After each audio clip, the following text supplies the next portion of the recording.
I'd pick you over and again. When we're together, the chemistry is blinding. Boom. Hey everyone, how y'all doing? Hope y'all are well. Back with another video. How I chose my lock size. Let's get it. When it comes to choosing the size of your locks, I find that it comes down to 4 things: your hair density, your lifestyle, your patience, and money. So when talking about hair density, for me, I had quite a couple things to consider because yes, my hair is thick, but then I also have looser textures around my head. I really took that into consideration when choosing my lock size. I started them myself. I started with 2-strand twists. And with that knowledge of my hair, my locks in the back are parted slightly smaller than the locks in the front because of the different hair textures. And I find that even with that, they come out to be similarly the same size. Now, this is not a guaranteed science, okay? I still have some locks that are pretty small, and I have some locks that came out thicker than I thought they would. Me personally, it doesn't bother me, but if you really want to have a better understanding of how your locks will turn out, maybe go to a professional. But if you're like me and you like to take the risk, do it yourself. So for an example, this lock here, no, that's one of my smaller ones. Which one was it? I guess this lock here is pretty thick, right?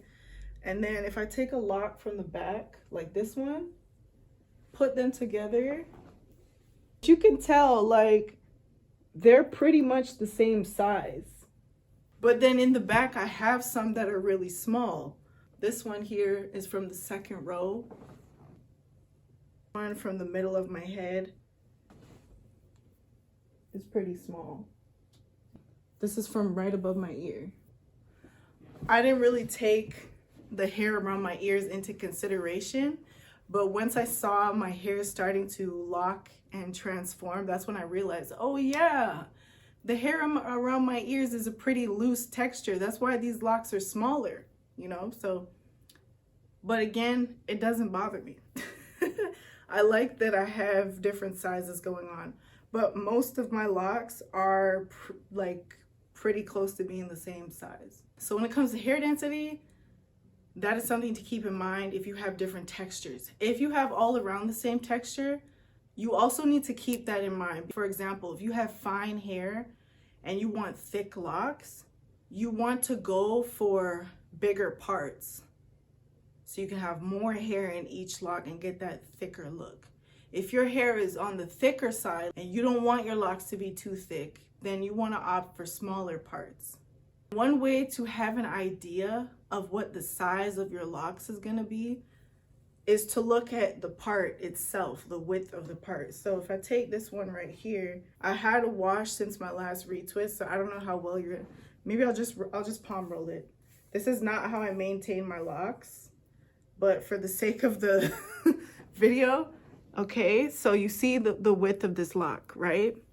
Now, if I lay the lock on top of my part, the thickness of this lock is like the thickness of the part. Obviously, when you start out, your hair is gonna look pretty fine, whether it's twists or coils or braids, especially braids. Your hair is gonna look really like stringy-like, but then as they start to transform, they're going to swell up. And as they swell, they're gonna get huge. They will be bigger than this. They will be huge. Damn! Then as they start to mature, they will slim down again. And at that point, that's the size that you're keeping in mind when you compare it to the size of your part. So that's kind of what you want to look at. Now, when it comes to my parts at the back, I wasn't too analytical with that. You know, like I kind of just did my thing and made sure that the ones in the front were slightly parted bigger than the locks in the back because my hair back here is thicker. So that's how I went about it. But yeah, hair density plays a big role in this. The next point is lifestyle. If you like things to be simple, but you also want to have the option of doing various styles, I would say go for traditional medium-sized locks or smaller. If you want wicks, that's even less maintenance because they're bigger locks. Probably someone who's not really big on styles like that. You can't really do cornrows type of thing, you know, maybe one down the middle, but that might be it. Then maybe that's the route you want to go. The next point is patience. This one was a huge factor in me choosing my lock size. Now, when it comes to sister locks and micro locks, the retying process is long. Videos I've seen, people I know talked about it. It takes a long time to retie those locks. And if you're not trying to sit down for average of 12 hours, maybe not in one sitting, maybe you'll split it over 2 days or whatever. If you're not trying to do that, you might not want to go that small with your locks. Another thing to consider is when you're in the starter lock stage, it's going to take even longer to maintain your locks because there's a lot of frizz going on. Your hair is learning a new way of sitting, and it's, you know, it'll take longer. When I started out, my retwist took a hot minute, bro. I hated that process. Afterwards, I was feeling myself like, hey, this is cute. But the process was rough, bro. I think the longest time I've spent doing a retwist was probably like 6 hours. And this was during the beginning of my lock journey. Whereas now, it takes me roughly, say, 2 to 3 hours, somewhere in there.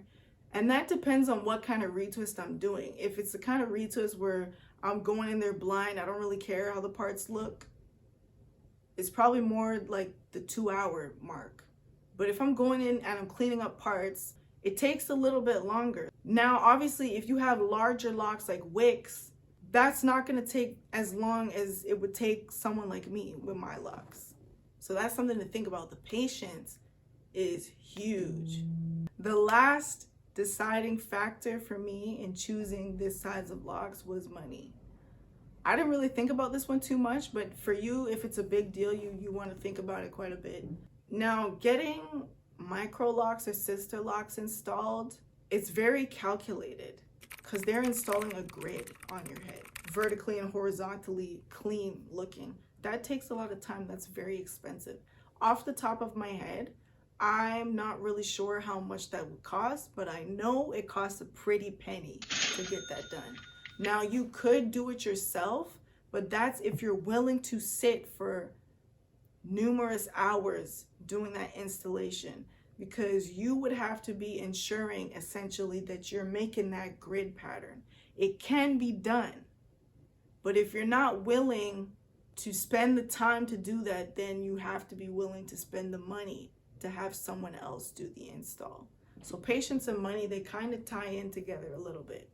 If you are more hands-on and you like to do things yourself when it comes to your hair, you don't need to worry about how much you're going to spend because you're going to be doing it yourself. Now, if you like the more medium-sized lock look, like what I have, you can still be paying somebody to do your retwist and your maintenance and all of that. It won't cost as much as sister locks or micro locks because they are bigger. It won't take as much time.